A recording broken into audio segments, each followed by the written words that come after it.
महाराष्ट्र नगर निगम चुनाव 2026 पर पूर्व मुख्यमंत्री उद्धव ठाकरे ने चुनाव प्रक्रिया पर गंभीर सवाल उठाए। उन्होंने कहा कि कई जगहों से मतदाता सूची के नाम गायब होने और मतदान केंद्रों की जानकारी न मिलने की शिकायतें आ रही हैं। ठाकरे ने पहली बार मतदान वाली स्याही को आसानी से साफ करने की बात कहते हुए चुनाव आयोग की भूमिका पर कड़े सवाल खड़े किए। जो पूछने का मामला सामने फडणवीस कह रही है कि ऐसा कुछ नहीं है, इसे देखते सर आपने। हाँ, नहीं, बहुत सारे जगह ऐसे कि वहां से शिकायतें आ रही है। कुछ लोगों का नाम ही गायब है, कुछ लोगों का कहाँ मतदान करना है वो किसी को पता नहीं, ना ही कोई बता रहा है। साथ ही साथ पहली बार अनुभव हो रहा है कि इंक जो लगाई जा रही है वो भी आप क्लीन कर सकते हो।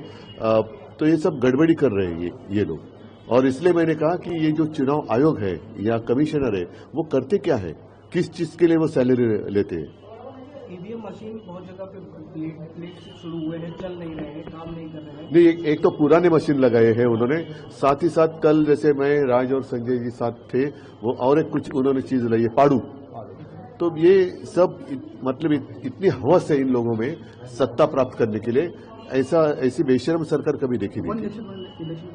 नहीं, हमारा तो विरोध अब सारे लोग विरोध करेंगे। क्यों इसलिए करेंगे, आज का जो अनुभव है वो अगर देखे तो इसीलिए उनको वन नेशन वन इलेक्शन, मतलब हर पूरे नेशन में एक ही टाइम घोटाला करो, गड़बड़ करो और पूरे देश पर कब्जा करो।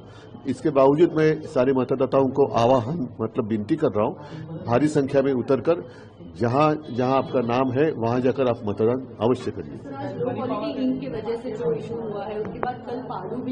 अभी इंक का घोटाला, मतलब इंक खरीदी करते वक्त भी घोटाला हुआ है क्या, तो वो भी देखना पड़ेगा। आपके माध्यम से मैंने देखा कि शायद कल्याण डोंबिवली या ठाणे में होगा, वहां भाजपा के प्रत्याशियों का नाम ही वहां सामने रख कर किया है। फिर अभी एक वीडियो प्राप्त हुआ है जिसमें उनके प्रदेशाध्यक्ष वो चौहान वो उनका सिंबल लगाकर मतदान कर रहे हैं। तो ये सब सरासर लोकशाही की हत्या हो रही है। जो पूछने का मामला सामने फडणवीस कह रही है कि ऐसा कुछ नहीं है, इसे देखते सर आपने। हाँ, नहीं, बहुत सारे जगह ऐसे कि वहां से शिकायतें आ रही है। कुछ लोगों का नाम ही गायब है, कुछ लोगों का कहाँ मतदान करना है वो किसी को पता नहीं, ना ही कोई बता रहा है। साथ ही साथ पहली बार अनुभव हो रहा है कि इंक जो लगाई जा रही है वो भी आप क्लीन कर सकते हो। तो ये सब गड़बड़ी कर रहे हैं ये लोग, और इसलिए मैंने कहा कि ये जो चुनाव आयोग है या कमिश्नर है वो करते क्या है, किस चीज के लिए वो सैलरी लेते हैं। ईवीएम मशीन बहुत जगह पे प्लेट से शुरू हुए हैं, चल नहीं रहे हैं, काम नहीं कर रहे हैं। नहीं, एक तो पुराने मशीन लगाए हैं उन्होंने, साथ ही साथ कल जैसे मैं राज और संजय जी साथ थे वो और एक कुछ उन्होंने चीज लाई है, पाड़ू।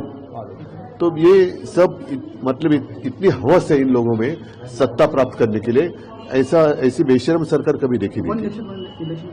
नहीं, हमारा तो विरोध अब सारे लोग विरोध करेंगे। क्यों इसलिए करेंगे, आज का जो अनुभव है वो अगर देखे तो इसीलिए उनको वन नेशन वन इलेक्शन, मतलब हर पूरे नेशन में एक ही टाइम घोटाला करो, गड़बड़ करो और पूरे देश पर कब्जा करो। इसके बावजूद मैं सारे मतदाताओं को आह्वान मतलब विनती कर रहा हूं, भारी संख्या में उतरकर जहां जहां आपका नाम है वहां जाकर आप मतदान अवश्य करिए। अभी इंक का घोटाला, मतलब इंक खरीदी करते वक्त भी घोटाला हुआ है क्या, तो वो भी देखना पड़ेगा। आपके माध्यम से मैंने देखा कि शायद कल्याण डोंबिवली या ठाणे में होगा, वहां भाजपा के प्रत्याशियों का नाम ही वहां सामने रख कर किया है। फिर अभी एक वीडियो प्राप्त हुआ है जिसमें उनके प्रदेशाध्यक्ष वो चौहान वो उनका सिंबल लगाकर मतदान कर रहे हैं। तो ये सब सरासर लोकशाही की हत्या हो रही है।